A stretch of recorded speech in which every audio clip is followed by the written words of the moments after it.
नमस्कार दोस्तों, decode exam के इस ऑनलाइन पोर्टल पर मैं प्रशांत आप सबका स्वागत करता हूं।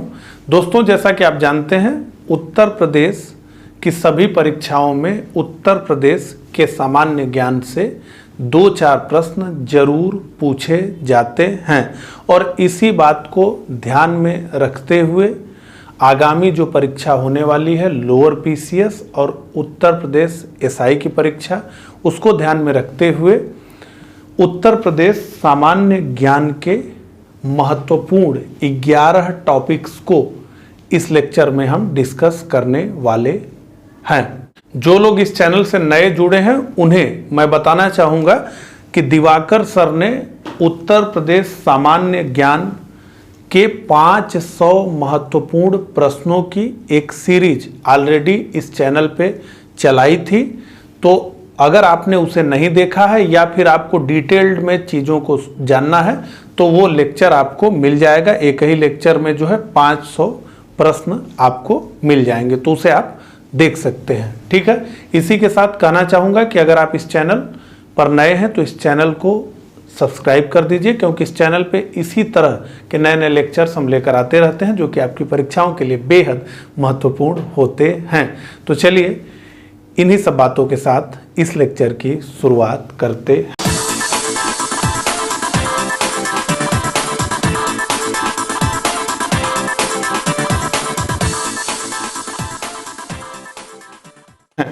तो देखिए, कुल 11 टॉपिक्स में, जैसे नृत्य को हमने एक टॉपिक में रखा है, इसी तरह कुल 11 टॉपिक्स में हमने जो है कवर किया है, जिससे कि परीक्षाओं में अक्सर प्रश्न देखने को मिलते हैं। इसलिए बहुत महत्वपूर्ण लेक्चर है, इसको पूरा देखने का प्रयास करिए।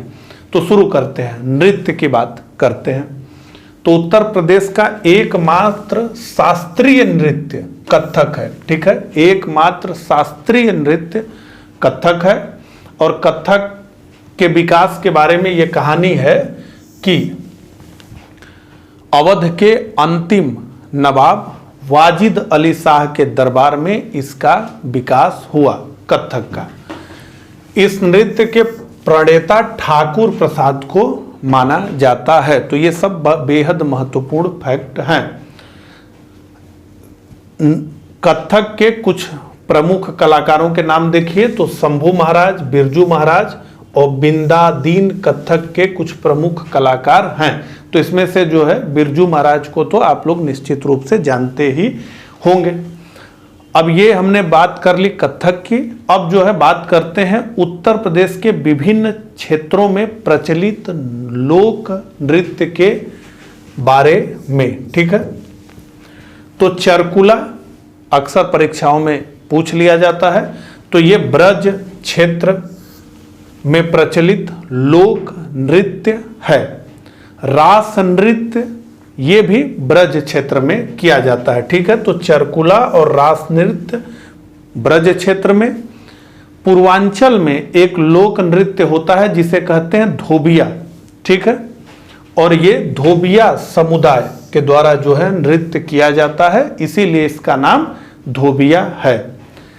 एक नटवरी, ये भी पूर्वांचल के क्षेत्र का लोक नृत्य है और ये किया जाता है अहिर समुदाय द्वारा। ठीक है, अगला कर्मा, ये मिर्जापुर और सोनभद्र क्षेत्र का लोक नृत्य है जो कि खरवार जनजाति के द्वारा किया जाता है। मयूर नृत्य ये भी ब्रज क्षेत्र का है। तो चरकुला, रास नृत्य और मयूर नृत्य ये तीनों ब्रज क्षेत्र के लोक नृत्य हैं। अगला कठ घोड़वा, ये भी पूर्वांचल का लोक नृत्य है। तो धोबिया, नटवरी, कर्मा, कठ घोड़वा ये पूर्वांचल के लोक नृत्य हैं। ठीक है, धुरिया बुंदेलखंड का लोक नृत्य है। कार्तिक बुंदेलखंड का लोक नृत्य है। राई बुंदेलखंड की महिलाओं द्वारा किया जाने वाला लोक नृत्य है। और धीवर पूर्वांचल में कहार वर्ग द्वारा किया जाने वाला लोक नृत्य है। अगला चौरसिया जौनपुर में किया जाता है। ख्याल बुंदेलखंड में और देवी बुंदेलखंड में। ठीक है, तो इसे आप जो है पूर्वांचल, ब्रज, बुंदेलखंड के क्षेत्र में बांट करके एक क्रम में करके इसे देख सकते हैं। ठीक है, तो अब आ जाते हैं दूसरे चैप्टर पर। अब इसमें बात हम करेंगे संगीत की। ठीक है, तो उत्तर प्रदेश के कासगंज में जन्मे अमीर खुसरो बेहद प्रमुख नाम ने ख्याल गायन शैली को विकसित किया और सितार व तबले का आविष्कार किया। तो ये ख्याल गायन शैली जो है उसके प्रणेता माने जाते हैं अमीर खुसरो। ठीक है, देखिए संगीत घरानों से अक्सर प्रश्न पूछे जाते हैं। तो ये जो है 3 संगीत घराने उत्तर प्रदेश में हैं। कौन कौन? तो लखनऊ घराना, प्रमुख कलाकार बिरजू महाराज, शंभू महाराज, बिंदा दीन, खुर्शीद अली खान। लखनऊ ख्याल गायकी के पितामह खुर्शीद अली खान को कहते हैं। अगला किराना घराना, इसमें कौन कौन है? बहुत बड़ा नाम भीमसेन जोशी, बंदे अली खां और गंगूबाई हंगल।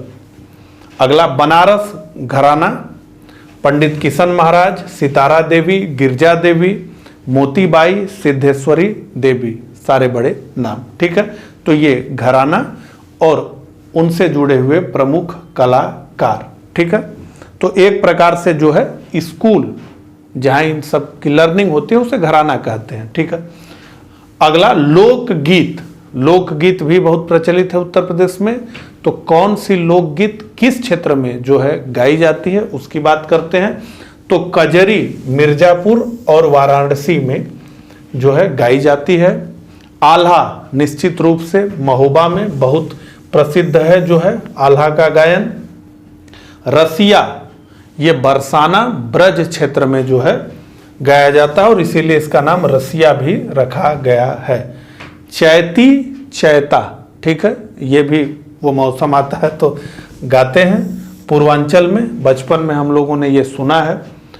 कजरी और चैती चैता तो निश्चित रूप से सुना ही है। बिरहा, बिरहा तो सारे लोग प्रसिद्ध हैं जो है, सारे लोग इसके बारे में जानते हैं, बेहद प्रसिद्ध है। ये लोकगीत ही है बिरहा, लेकिन इसका प्रसार बहुत बड़े पैमाने पर हो गया और अक्सर जो है बिरहा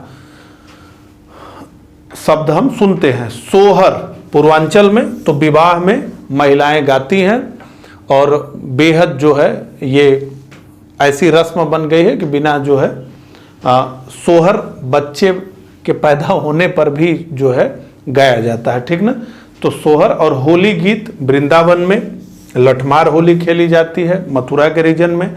झूला गीत वृंदावन में और इसुरी फाग ये भी बुंदेलखंड में। ठीक है, तो लोक गीतों की बात हमने कर ली। अब उत्तर प्रदेश के प्रमुख मेले एवं महोत्सव की बात हम करेंगे। तो नौचंदी मेला लगता है मेरठ में, बटेश्वर मेला लगता है आगरा में। आप लोग कमेंट करके मुझे बताते रहिए कि आपके यहाँ कौन सा मेला लगता है आपके आसपास, और मैं भी बताऊंगा कि मेरे आसपास कौन सा मेला लगता है। ठीक है, तो कमेंट करके बताते रहिए।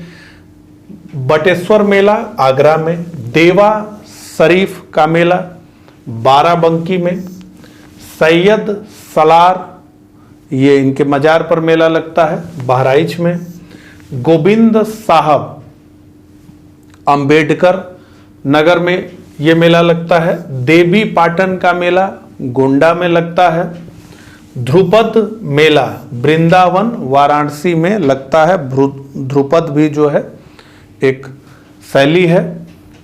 शाकंभरी देवी मेला सहारनपुर में लगता है, माघ मेला प्रयागराज में, हरिदास जयंती मेला वृंदावन में, झूला मेला वृंदावन में, कालिंजर मेला बांदा में, कंस मेला मथुरा में, शिल्प मेला प्रयागराज में, ददरी मेला बलिया में, ये बेहद प्रसिद्ध ददरी मेला है। ठीक है, बनारस तक इसकी गूंज रहती है ददरी मेले की। सोरो मेला कासगंज, गोला गोरखनाथ मेला खीरी। ठीक है, तो ये जो है आप देखें ध्रुपद मेला वृंदावन वाराणसी। ठीक है, ध्रुपद का एक पूरा 3 दिन का कार्यक्रम होता है, इसमें मैं शामिल हुआ हूं, वाराणसी में होता है। ठीक है, अगला प्रदेश के प्रमुख वार्षिक महोत्सव। तो सुल हकूल महोत्सव होता है आगरा में, और इस महोत्सव को कहते हैं हिंदू मुस्लिम एकता का प्रतीक। कबीर महोत्सव होता है मगहर में, ठीक है। तो काशी में मृत्यु होने पर माना जाता है कि मोक्ष की प्राप्ति होती है, और मगहर में जो है मरने पे वो नरक की प्राप्ति होती है। तो कबीर दास ने कहा कि हम तो मगहर में ही जाकर के मरेंगे, तो ये मगहर इनकी मृत्यु का स्थान, तो यहाँ मेला लगता है। ताज महोत्सव आगरा में होता है, फरवरी के महीने में होता है। और सैफई महोत्सव, जिसके बारे में बेहद चर्चा आपने सुन ली है, और उसमें पूरा प्रोग्राम भी आपने देख लिया किस प्रकार से बॉलीवुड पूरा सैफई महोत्सव में उतर जाता था। तो सैफई महोत्सव के साथ ये है कि जब जो है नेताजी की सरकार रहती है तो ये काफ़ी बड़े पैमाने पर मनाया जाता है, और ऐसे सरकार नहीं रहती है तो छोटे पैमाने पर ये होता है। अगला गंगा महोत्सव। गंगा महोत्सव वाराणसी और प्रयागराज में मनाया जाता है। यमुना महोत्सव मथुरा में मनाया जाता है। कल्की महोत्सव संभल में मनाया जाता है, और जैसा कि मैंने आपको कहा लठमार होली कोत्सव मथुरा में मनाया जाता है। तो इतना प्रेम का त्योहार होली, वो भी यहाँ लठमार खेली जाती है। अगला प्रमुख पर्यटन एवं धार्मिक स्थल उत्तर प्रदेश के, तो कौशाम्बी, यह बौद्ध और जैन दोनों का प्रसिद्ध तीर्थ स्थान है। कौशाम्बी यह बौद्ध और जैन दोनों का प्रसिद्ध तीर्थ स्थान है। यहाँ पर घोषित राम मठ स्थित है। यहाँ पर घोषित राम मठ स्थित है। अगला लुम्बिनी। लुम्बिनी गौतम बुद्ध का जन्म स्थल है। भगवान गौतम बुद्ध का जन्म लुम्बिनी में हुआ था। लुम्बिनी इस समय के हिसाब से नेपाल में है, और उत्तर प्रदेश के महाराजगंज जिले के ये निकट है लुम्बिनी। तो लुम्बिनी उत्तर प्रदेश में नहीं है, लुम्बिनी नेपाल में है, ठीक है। अगला कालपी, ठीक है, जालौन जिले में बीरबल का जन्म स्थान है। बिठूर कानपुर, यहीं से जो है पेशवा ने जो है तलवार 1857 में निकाली थी अंग्रेजों के विरुद्ध। तो रामायण के रचयिता महर्षि वाल्मीकि का आश्रम यही है। प्राचीन काल में इसे ब्रह्मव्रत तीर्थ कहा जाता था, बिठूर कानपुर को। अगला नैमिषारण्य सीतापुर, इसे 88,000 ऋषियों की तपोभूमि कहा जाता है नैमिषारण्य को। देवा शरीफ मेले की भी हमने बात की। तो सूफी संत हाजी वारिस अली शाह की यहाँ पर मजार है। देवा शरीफ बाराबंकी में है। अगला सारनाथ वाराणसी, तो गुप्तकालीन धमेक स्तूप यहीं पर बनवाया गया है। गौतम बुद्ध द्वारा पहला उपदेश भी यहीं पर दिया गया था। तो अब आ जाते हैं 7वें चैप्टर पर, उत्तर प्रदेश में स्थित प्रमुख मंदिर। अब इसमें एक क्रम से बात कर लेते हैं। तो विश्वनाथ मंदिर, बाबा भोलेनाथ का सबसे प्रसिद्ध मंदिर वाराणसी में। कनक भवन, ये अयोध्या में है। भगवान राम का जो है भवन अभी नहीं बन पा रहा है, लेकिन जो है कनक भवन अयोध्या में है। गोरखनाथ मंदिर, ये गोरखपुर में, आज जो है प्रदेश में सत्ता का सबसे बड़ा केंद्र। दशावतार मंदिर, ये ललितपुर में है। जेके मंदिर, ये कानपुर में है। भर्तहरि मंदिर, ये मिर्जापुर में है। कुंदेश्वर महादेव मंदिर, ये बाराबंकी में है। कामतानाथ मंदिर, ये चित्रकूट में है। पाताल मंदिर, ये प्रयागराज में है। भारत माता मंदिर, ये जो है वाराणसी में है। ठीक से तो इस बात की जानकारी नहीं है, लेकिन जो है ये पूरे देश में बहुत, या तो ये इकलौता है या एक दो और होंगे, ठीक है। भारत माता का मंदिर बनाया गया है, ठीक है, यानी जो है भारत का मैप यहाँ पर पूरा बना हुआ है वैज्ञानिक तरीके से। श्रृंगी ऋषि मंदिर फर्रुखाबाद में। अच्छा, अब बात करते हैं उत्तर प्रदेश स्थित महाजनपद। तो महाजनपद कुल कितने थे, कमेंट करके बताइए। जो है दक्षिण भारत में भी एक जो है महाजनपद था, उसका क्या नाम था। अब उत्तर प्रदेश में कितने महाजनपद थे महाजनपद काल में जो है उसकी बात करते हैं। तो वत्स, इसकी राजधानी रही कौशाम्बी, ठीक है, जो अभी हम पीछे बात कर रहे थे। तो वत्स महाजनपद, उसकी राजधानी कौशाम्बी, ठीक है। वर्तमान क्षेत्र इसका प्रयागराज यानी इलाहाबाद की बात हो रही है। अगला काशी, ठीक है, इसकी राजधानी वाराणसी और वर्तमान क्षेत्र भी इसका वाराणसी।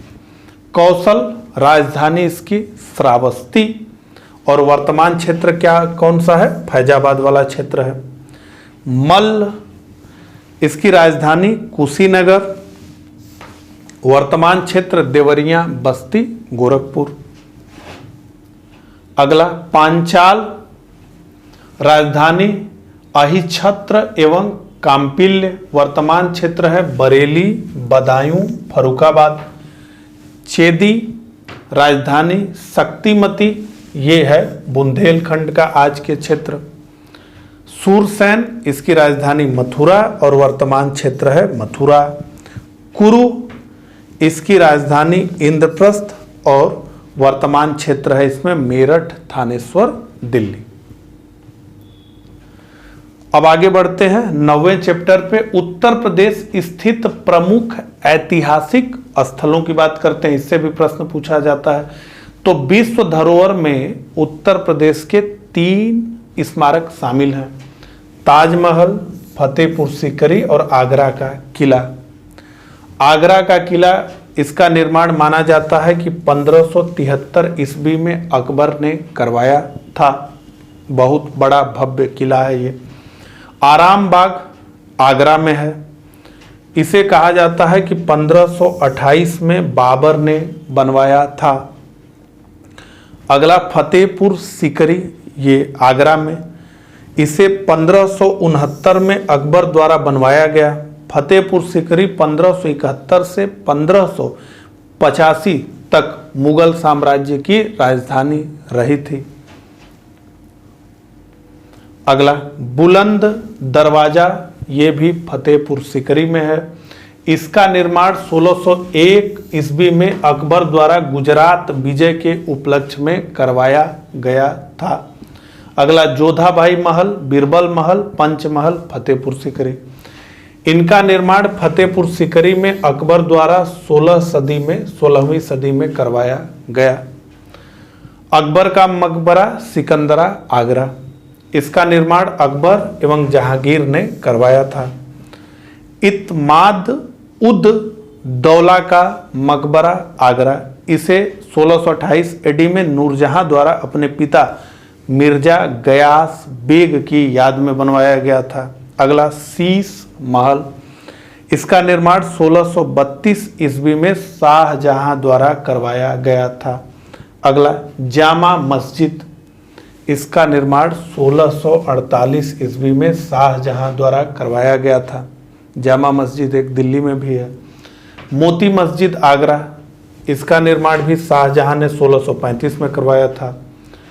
ताजमहल आगरा, शाहजहां ने जो है इसका निर्माण करवाया था। बड़ा इमाम बाड़ा लखनऊ, इसका निर्माण आसुफ उद दौला ने 1785 में करवाया था। और छोटा इमाम बाड़ा लखनऊ, इसका निर्माण मोहम्मद अली शाह द्वारा करवाया गया था। अब देखिए 10वें चैप्टर पे हम बात करना चाहते हैं उत्तर प्रदेश स्थित केंद्रीय विद्यालयों की। तो सबसे पहले जो है प्रदेश के सबसे पुराने विश्वविद्यालय से शुरू करेंगे। इलाहाबाद विश्वविद्यालय कब स्थापित हुआ, 1887 में स्थापित हुआ और 2005 में इसे केंद्रीय विश्वविद्यालय का दर्जा मिल गया। ये कहाँ पर स्थित है, तो प्रयागराज में स्थित है और ये प्रदेश का सबसे पुराना विश्वविद्यालय है।